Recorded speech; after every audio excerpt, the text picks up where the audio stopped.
시작됩니다. 그러니까 남유다 이 36장을 쭉 읽어보시면 이제 포로로 잡혀갔다가 70년 후에 다시 귀환하는 이야기로 이렇게 끝을 맺거든요. 그리고 그 귀환에서 이제 어떤 일이 벌어지는지 에스라 말씀을 통해서 쭉 이어가고 있는데요. 그래서 여러분 매일매일 묵상하시는 것을 놓치지 않고 하나님 말씀 앞에 또 하나님 말씀으로 우리의 삶을 인도함을 받는 복이 있으시기를 축복합니다. 네, 옆 사람 한번 축복할까요? 하나님 말씀이 당신을 인도하실 것입니다. 아멘. 네, 그렇습니다. 10절에서 23절입니다. 3절밖에 안 되니까 같이 읽도록 하겠습니다.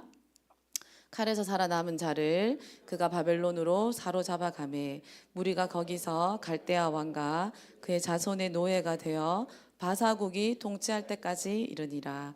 이에 토지가 황폐하여 땅이 안식년을 누림같이 안식하여 70년을 지냈으니 여호와께서 예레미야 입으로 하신 말씀이 이루어졌더라. 바사의 고레스 왕 원년에 여호와께서 예레미야의 입으로 하신 말씀을 이루시려고 여호와께서 바사의 고레스 왕의 마음을 감동시키심에 그가 온 나라에 공포도 하고 조소도 내려 이르되 바사 왕 고레스가 이같이 말하노니 하늘의 신 여호와께서 세상 만국을 내게 주셨고 나에게 명령하여 유다 예루살렘의 성전을 건축하라 하셨나니 너희 중에 그의 백성된 자는 다 올라갈지어다. 너희 하나님 여호와께서 함께 하시기를 원하노라 하였더라. 아멘. 네.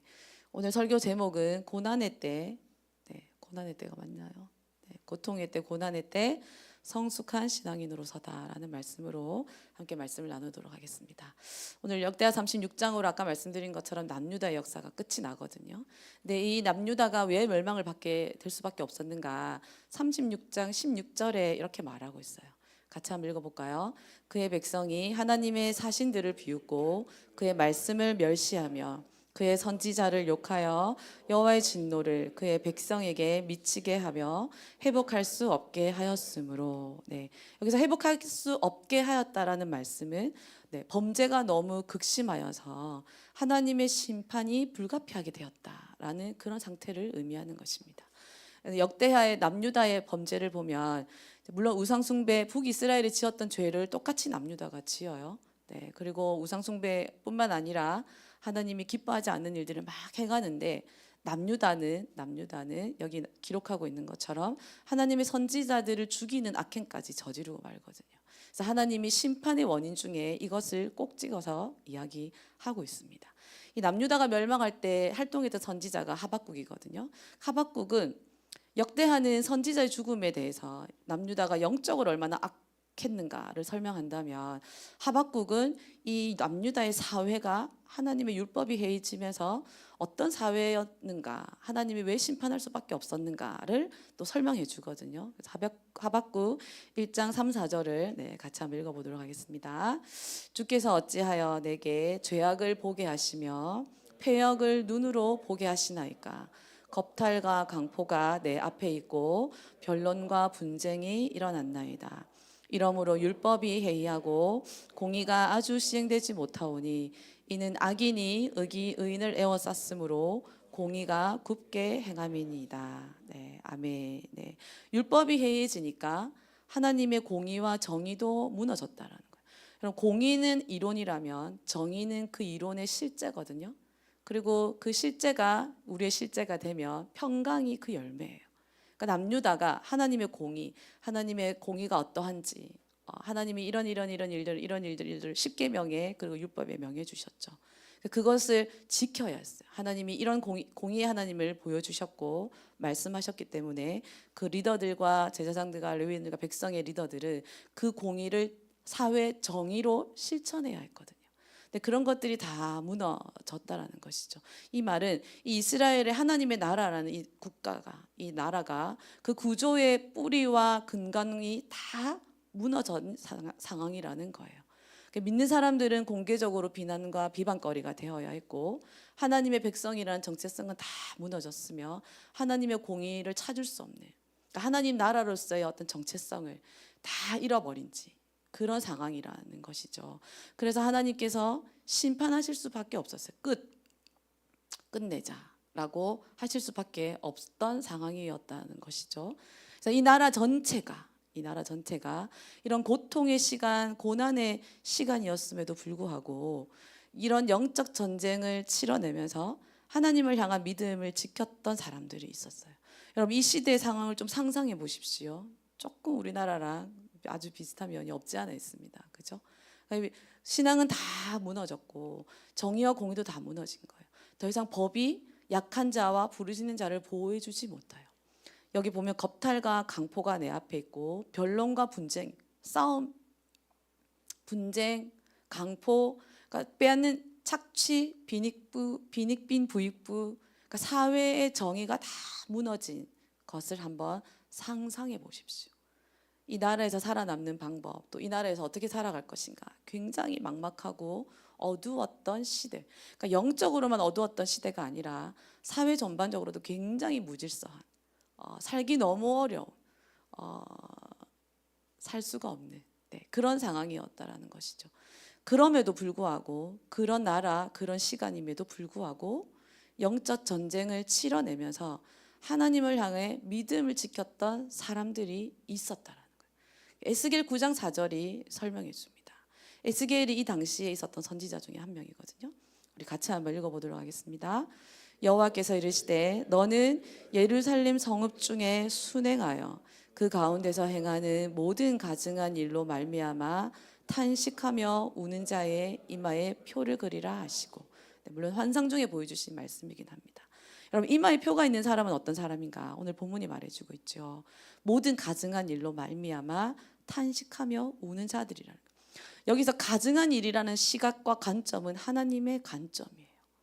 여러분, 포악과 강포가 행해져도 그걸 당연하고 마땅히 여기는 악한 사람들이 있습니다. 그 사람들의 눈에는 이것이 가증한 일이 아니지요. 당연하고 내 이익을 취하는 아주 당연한 일이죠. 그러나 여기서 말하는 그 모든 가증한 일이라는 것은 하나님의 시각과 하나님의 관점으로 사회를 바라보는 거예요. 그 모든 가증한 일로 말미암아 탄식하며 우는 자들이 있었다라는 거예요. 어떤 자들인가? 고난의 시간에도 불구하고, 그 고통의 시간에도 불구하고 영적 전쟁을 치러내면서 하나님을 향해 믿음을 가지고 있었던 사람. 나라가 망해가고 있습니다.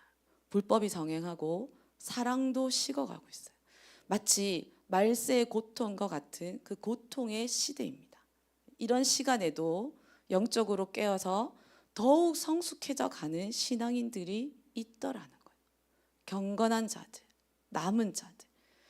여러분, 다른 사람에 의해서 행해지는 그 가증한 죄에 동참하지 않으면서 오히려 자신의 그 고통을 넘어서서 공동체의 고통을 안고 가는 사람을 말하는 거예요. 다시 설명을 드릴게요. 이마에 표가 있는 사람은 어떤 사람인가? 이런 가증한 일이 만연한 이 시대에 사는, 그 시대에 사는, 우리의 시대에 사는 이 시대에 영적으로 깨어서 더욱 성숙한 신앙이 되어가는데 어떻게 성숙해지는가? 자신에게 있는 그 고통을 자신에게 주목하지 않고, 자신의 고통에 주목하지 않고 자신의 고통을 넘어서서 공동체로 고통을 안고 가는 성숙한 사람이라는 거예요.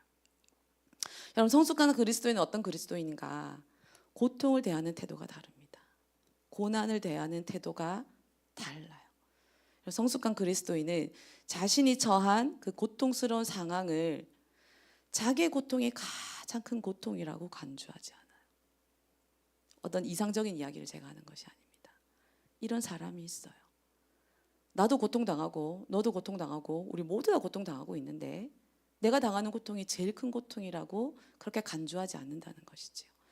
자기의 고통에 집중하지 않고 같은 처지에 있는 다른 믿음의 사람들과 함께하는 사람을 말해요. 여러분, 남유다 멸망의 시기부터 포로 귀환까지 성경은 이런 사람이 실제 우리에게 있다라고 소개하고 있어요. 느헤미야, 다니엘, 에스라, 에스더, 모르드게, 이 모든 사람들은 그 고통의 시간에 자신의 고통에 집중하지 않고 오히려 그 가증한 일을 통하여 울며 애통해할 뿐만 아니라 그런 같은 처지에 있는 다른 사람들과 함께 한 성숙한 믿음의 사람들이었습니다. 여러분, 성숙한 그리스도인은 그 고통의 시간에도 하나님을 바라는 사람들과 함께 져야 할 짐이 무엇인지 찾는 사람이에요. 그리고 그 짐을 나눠지는 사람입니다. 종교적인 열심이 성숙한 신앙을 증명해 주는 게 아니라는 거예요. 큰 소리가 없어도 예수님을 위해 사는 사람들과 곁에 있어주고, 예수님을 위해 우는 사람들과 함께 울어주고, 혼자 그 고통의 시간을 혼자 걷지 않도록 함께 걸어주는 사람. 내 안에 있는 내 고통만 집중하지 않고 같은 고통에 있는 다른 사람들을 돌아보고 그들과 함께 걸어줄 수 있는 사람. 여러분, 이런 사람들은 어느 정도 예의를 갖춘다는 걸 의미하지 않아요. 그 상대를 향한 진심 어린 사랑과 존중이 있는 거죠. 괜찮니? 라고 그냥 예의를 갖추는 질문에서 멈추지 않는다라는 거예요. 여러분, 에스겔에서 말하는 이 이마의 표를 받은 사람은 그런 고통의 시간에도 불구하고, 이런 나라가 망해가는 이런 시간에도 불구하고 본인들이 해야 할 믿음의 일들을 계속해 나갔어요. 기도했습니다. 기도로 하나님을 찾았어요.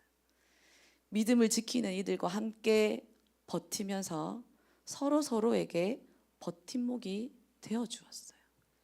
네가 혼자가 아니야 라는 것을 다른 사람을 통해서 내가 혼자가 아니구나 라고 확인받는 것이 아니라, 내가 다른 사람에게 넌 혼자가 아니야 라고 혼자가 아닌 것을 보여준 사람이라는 것이죠. 아주 사소해 보이는 나의 삶에서도 그 사회적으로는 정의와 공의가 무너졌지만 아주 작은 나의 삶에서는 정의와 공의를 지켜낸 사람들입니다.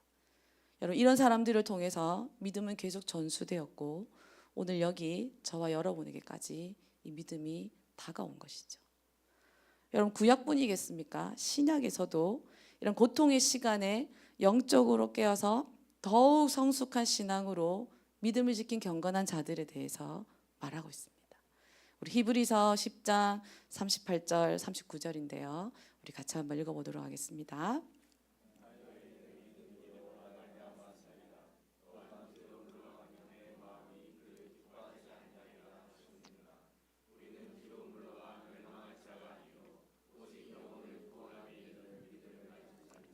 아멘. 의인은 믿음으로 말미암아 사는 시대. 히브리서를 기록한 시대가 어느 시대였는지 아시지요? 네, 네로 박해 때였어요. 여러분, 네로 박해 때는 우리가 상상하기 어려운 박해와 고난이 있었습니다. 그죠? 네, 믿는다 하면 다 잡아갔고 잡혀가기만 할 뿐만 아니라 장대에 매달려야 했고 사자밥이 되어야 됐고 비방과 조롱거리와 조석거리가 되어야 했던 시대였어요. 우리가 상상할 수 없는 그 박해와 어려움의 시대에도 이 모든 일로 말미암아 울며 믿음을 지키며 더 성숙해간 그런 사람들이 이 시대에도 있었다라는 것이죠. 여러분, 히브리서 10장 38절에 보면 또한 뒤로 물러가면 이란 단어가 나와요. 뒤로 물러가면이라는 이 단어의 뜻은 상태가 약해져서 전보다 못한 상태를 말하는 거예요. 그러니까 원래 상태보다 더 기우는 상태를 말하는 것이죠. 그럼 뒤로 물러가는 성도란 어떤 성도입니까? 사역의 열정이 줄어든 걸 말하지 않아요. 사역의 분량이 줄어든 성도를 의미하지 않습니다. 뒤로 물러가는 성도라는 것은 마땅히 살아내야 할 그 예수의 증인의 삶에서 물러나는 삶을 말하는 거예요. 더 이상 증인의 삶을 살지 않는 것이죠. 마땅히 살아내야 하고 보여져야 하는 그 예수의 삶에서 점점 멀어지는 사람을 의미하는 거예요. 여러분, 그런 사람은 뒤로 물러가는 성도입니다. 하나님의 마음이 그런 사람을 기뻐하지 않는다고 말하고 있어요.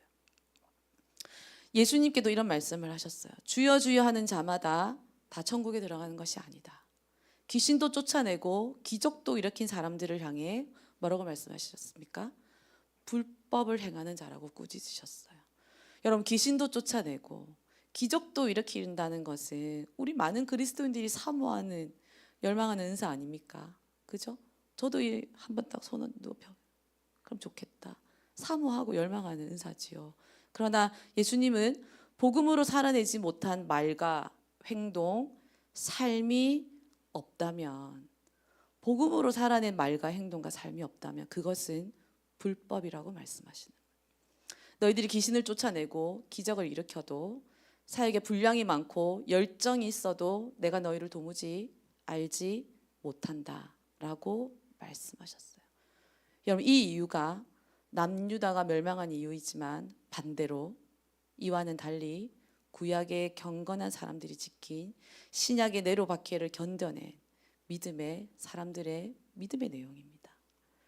여러분, 성숙한 사람들은 고난의 때에 그 고난의 고통에 주목하지 않아요. 고난으로 받는 어려움, 그 고난으로 내가 잃을 것들에 대해서 주목하지 않습니다. 성숙한 그리스도인은 그 고난의 의미와 가치에 집중하지요. 하나님이 이 고난을 통해서 나에게 주실 그 영광과 가치를 바라보는 사람인 거예요. 주목하는 게 달라요. 여러분, 고난의 때에 하나님이 주실 영광과 가치를 바라보려면 그 전에 그 사람의 삶은 어떤 삶이었을까요? 남다르겠죠. 예수님이 살아온 그 삶으로 나도 살아내는, 다 빼앗겨도 예수님이 내 안에 계시고 내가 소유하고 있는 가장 큰 부요함은 예수님 한 분으로 충분하다는 그 고백을 살고 그 고백으로 살아낸 사람들이겠지요. 여러분, 그래서 고통의 때에 하루아침에 성숙한 그리스도인이 되지 않습니다. 우리는 매일매일 우리 자신을 쳐서 복종시켜 우리가 그렇게 살 수 있도록 그리스도께 은혜를 구하는 삶을 살지 않으면 이 고통의 때에, 이 가증한 일이 편만할 때에 우는 자가 되지 못하고 내 자신의 고통에만 집중하여 다른 사람을 외면하는, 다른 사람의 고통에는 관심이 없는, 나 하나 사는 것에 급급한 그런 그리스도인이 될 수밖에 없겠지요. 여러분, 모든 것은 익숙해집니다. 그지요? 이게 참 무섭습니다. 더 무서운 것은 고난도 익숙해진다는 거예요. 처음부터 뒤로 물러가는 게 아닙니다. 예수님에게 매일매일 시선을 고정시키는 새로운 헌신이 우리 삶에서 사라지면 우리 자신은 나도 모르게 뒤로 물러가게 되는 것이지요. 여러분, 오랜 신앙을 했던 그리스도인은 더 무서울 일이죠. 왜요? 영적 가면을 쓰면 내가 하나님과 아주 멀어져 있음에도 불구하고 하나님과 가까이 있는 것처럼 포장할 수 있다는 거예요. 하나님과 관계를 맺지 않고 주일 예배를 드리는 것으로, 성경을 읽는 것으로, 봉사를 하는 것으로, 어떤 리더를 하는 것으로 내가 하나님과 관계가 가장 아주 좋은 것으로 착각할 수 있다는 것이죠. 그러나 그런 사람의 내면에는 성장과 성숙은 찾아보기가 좀 어려울 수도 있습니다. 하나님을 향한 내 믿음이 성장하고 성숙하고 있는가? 두 가지로 우리가 좀 볼 수 있어요. 평가란 단어는 좀 무섭지만, 좀 적절하지 않은 것 같지만, 그러나 내가 성숙되어 가고 있는가? 나는 성숙한 그리스도인인가? 라는 것을 우리가 점검해 보기 위해서는 첫 번째, 내가 하나님을 사랑하는가? 두 번째, 내 이웃을 사랑하는가입니다. 여러분, 내 안에 한 영혼을 향한 사랑이 있는가? 우리 늘 자신을 점검해야 돼요. 내가 이것을 하는 이유와 동기가 하나님을 사랑하는 것인가? 혹은 그냥 은혜 받아서 내가 만족하기 위한 것인가? 여러분, 은혜를 받을 때 뭔가 모를 위로가 있거든요. 아, 내가 은혜 받았다. 근데 그것은 성숙은 아니에요. 그건 성장이 아닙니다. 그냥 자기 만족이죠. 내 안에 하나님을 사랑하는 그 사랑이 있는가? 내 안에 한 영혼을 향한 사랑이 있는가? 고난과 어려운 가운데서도 믿음의 길을 가는 그 성도와 함께 그 길을 걷고자 하는 마음이 내 안에 있는가요? 그 일에 내가 헌신하고 있는가? 여러분, 영적 체온은 뜨거울 때도 있고 식을 때도 있지만 믿음은 온도에 있지 않습니다. 믿음은 말과 행동에서 드러나는 사랑이 있어요. 우리가 하나님을 사랑하는 것도 우리의 말과 행동으로 드러나야 합니다. 내가 이웃을 사랑하는 것도 내 말과 행동으로 드러나야 해요. 예의를 갖추는 정도가 아닌 것이지요. 오늘을 사는 많은 그리스도인들이, 특히 우리 청년들이, 우리 사목장 청년들을 말하는 것이 아니라 오늘 많은 MZ의 청년들이 말씀보다 감정으로 신앙생활을 하고 있는 경우가 많지요. 그래서 성장하기가 어렵습니다. 기분이 좋으면 신앙이 좋아진 것 같아요. 기분이 안 좋으면 내 신앙이 바닥을 치는 것 같습니다. 양육도 기분이 좋아야 받아요. 우울하면 하나님 예배하는 것도 귀찮아합니다. 고난과 고통의 때에 성숙한 그리스도인이 되는 것은 우리의 결단이나 우리의 헌신과 우리의 선택으로 되지 않는다. 예배를 드리거나 성경을 읽는 행위로 되지 않는다는 거예요. 무엇으로 가능한가? 주 예수 그리스도가 우리에게 주시는 은혜로만 가능한 거예요. 그 은혜를 받으려면 감정이 말씀에, 감정이 그 은혜에 늘 져야 하거든요. 그런데 감정이 늘 이기는 거죠. 그래서 기분 나쁘면 하고, 기분 좋으면 하고, 좀 뭐가 안 좋으면 안 하고, 자기의 감정에 따라 그 은혜의 자리와 그 은혜를 선택하는 것이죠. 그러나 우리가 그렇게 성숙한 그리스도인이 되도록 인도하는 것은 하나님의 은혜, 특별히 하나님의 말씀입니다. 많은 그리스도인들이 지금 나라가 어지럽잖아요. 그렇죠? 저만 어지럽나요, 우리나라가? 네, 세계도 다 어지럽죠. 네, 뭐 지진뿐만 아니라 여러 가지 자연재해, 핍박은 핍박이고 여러 가지 어렵고 혼란한 시대에 살고 있습니다. 청년들이 좀 안타깝죠. 네, 그래도 제 때는 낭만이란 게 있었거든요. 그리고 뭘 졸업하면 그다음 뭐가 있고 뭘 할 수 있고 뭘 가면 되겠다. 이런 미래가 좀 보였어요. 그래서 어디로 나아가야 할지가 보이는데 지금 청년들은 좀 그런 게 많이 어렵죠. 그래서 어디로 가야 할지, 어떻게 가야 할지. 그래서 마치 경주마처럼 자기 앞에 주어진 그 인생만 달려가는 경우가 많기 때문에 안타까운 일들이 참 많이 있습니다. 이럴 때 내 열심이 내 삶을 인도하지 않는다는 것을 빨리 깨달아야 돼요. 하나님의 말씀이 우리를 인도하는. 그렇다면 우리 자신을 스스로 점검해 볼 필요가 있어요.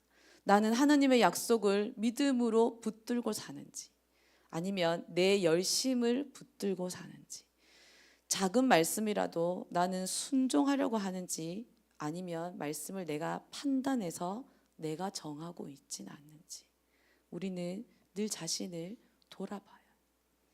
고통의 때와 고난의 때에 가증한 일들을 보며 울고 믿음의 동력자들과 함께 믿음의 길을 갈 수 있는 그 하나님을 향한 사랑과 이웃의 사랑이 우리 안에 있으려면 어떤 새로운 영적 감각이 필요한 것이 아니라 하나님의 말씀이라는 거예요. 하나님의 말씀이 우리를 그렇게 인도해 가실 것이. 그리고 제가 지난주에 월요일 날 세미나가 있어서 그 세미나에 참석했는데 그 교수님이 그 이야기를 하셨어요. 오늘날 많은 교회 그리스도인들이 도덕주의가 되어간다. 이 말은 하나님 앞에 하나님 우리에게 율법을 주시잖아요. 이렇게 하라 라는 명령을 주셨을 때 그 명령을 우리는 하지 못할 때가 더 많죠. 우리의 연약함과 우리의 부족함과 우리의 허술함 때문에 우리 그리고 잘 알지 못할 때 많은 그리스도인들이 자기가 그걸 해내려고 한다라는 거예요. 더 선하게, 더 하나님 보기 좋게, 내가 더 열심으로 그렇게 수없이 결단하고 또 결단하고 하는 그리스도인들이 많아진다라는 거예요. 그러나 기독교 복음은 그것이 아니라고 그 교수님이 설명하셨습니다. 100% 동의를 했고요. 저 또한 내가 저렇게 늘 은혜를 누리고 있는데 내가 설교할 때 저렇게 설교하지 않는구나라는 걸 제가 깨달았어요. 그 말에 굉장히 공감하고 제가 그렇게 살고 있거든요. 근데 내가 설교할 땐 이렇게 설교하지 않는구나라는 걸 그 강의를 들으면서 깨달은 거죠. 내 설교가 굉장히 도덕주의, 윤리주의에 가까운 설교구나라는 걸 깨달았어요. 왜 그랬을까? 굉장히 저를 많이 돌아보고 또 저를 하나 옆에 묻고 왜 그렇게 반응하고 왜 그렇게 설교가 흘러나왔는지 많이 돌아보는 시간들을 좀 가졌습니다. 그래서 오늘 이 설교를 준비하면서도 그렇게 삽시다 이 말 안 하려고 굉장히 조심하고 있어요. 우리 그렇게 결단합시다 이 말 안 하려고 굉장히 조심하고 있습니다. 왜냐하면 그렇게 할 수 없거든요. 제가 그렇게 깨달았고 제가 그렇게 하고 있지 않고.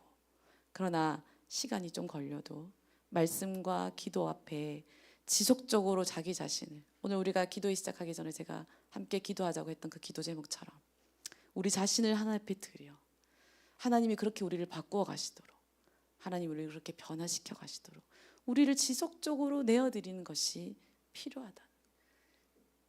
그런 시간이 기도의 시간이고, 그런 시간이 여러분이 성경을 읽는 시간. 우리 그렇게 하나님 앞에 우리 자신을 내어드릴 때 어느덧 성령님이 우리 가운데 충만하게 오셔서 그 모든 가증한 일에 함께 울며 믿음의 길을 가는 사람들을 돌아보고 함께 그 길을 갈 수 있는 성숙한 믿음의 사람들이 된다라는 것이죠.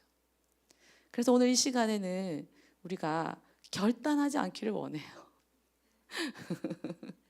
그렇게 하시겠습니까? 네, 결단을 멈춥시다. 결단을 멈추고 하나님께 예수님이 십자가에서 행하신 그 은혜를 구하는 시간이 되었으면 좋겠어요. 저는 예수님을 믿었고 신앙생활을 오래 했지만 다른 사람을 돌아보는 데까지도 굉장히 시간이 오래 걸린 그리스도인이었습니다. 다른 사람한테 별로 관심이 없었어요. 성향이 그랬고 기질이 그렇습니다. 지금은 이제 그렇게 얘기하지 않아요. 성향이 그렇고 기질이 그렇게 해도 다른 사람을 돌아보고 다른 사람에게 눈이 갑니다. 근데 그 마음을 가지기까지 시간이 꽤 걸렸어요. 그리고 너무 깜짝 놀랐어요. 내가 굉장히 이기적인 신앙생활을 하고 있다는 것이. 시간이 걸립니다. 그러나 그 시간 앞에 우리 자신을 지속적으로 드리길 때 하나님이 우리 안에 그 일을 행하신다는 거예요. 어느덧 보니까 사람한테 관심이 있는 거예요. 어느덧 보니까 내가 저 사람이 혼자 걸어가는 혼자 걷는 그 걸음이 보이는 거죠. 어느덧 보니까 그 사람과 함께 걷고 싶어지는 거죠. 내 마음이 아니라는 건 확실해요. 하나님이 우리에게 주시는 그 마음, 하나님이 우리에게 부어주시는 마음. 무엇을 통해서요? 은혜를 통해서. 이 고통의 시간에, 고난의 때에 더욱 이런 사람이 필요합니다. 하나님을 사랑해서 그 가증한 일에 동참하지 않고 경건을 지키며 울며 믿음을 지키는 그런 사람이 더욱 필요하죠. 두 번째, 이런 고통의 때, 고난의 시대에 그 믿음의 길을 혼자 걷지 않도록 서로 손을 잡아주고 어깨를 두드려주며 한마디 건네주고 내 이기적인 내 고통에만 주목하지 않고 다른 사람과 함께 그 고통을 나누어 줄 줄 아는 사람, 이웃을 사랑하는 사람, 이 시대에 필요한 사람, 성숙한 그리스도인이라고 생각합니다. 우리 이 시간에 한번 같이 기도했으면 좋겠는데요. 이렇게 기도하면 좋겠습니다. 우리 자신을 좀 돌아보지 않겠습니까? 하나님, 나 혼자만의 길을 가는 나는 그런 성도인가? 이리저리 성향이 맞고 색깔이 맞고 그런 사람만 옆에 두려고 하는 사람인가? 아니면 버텨내야 할 그 여정을 함께 할 수 있는 성도가 되어주려고 하는가? 하나님이 기뻐하는 성도인가? 고통의 시간에 자신의 아픔에만 주목하지 않고 하나님이 아파하는 이들과 함께 아파하고 있는가? 나는 어떤 그리스도인인가?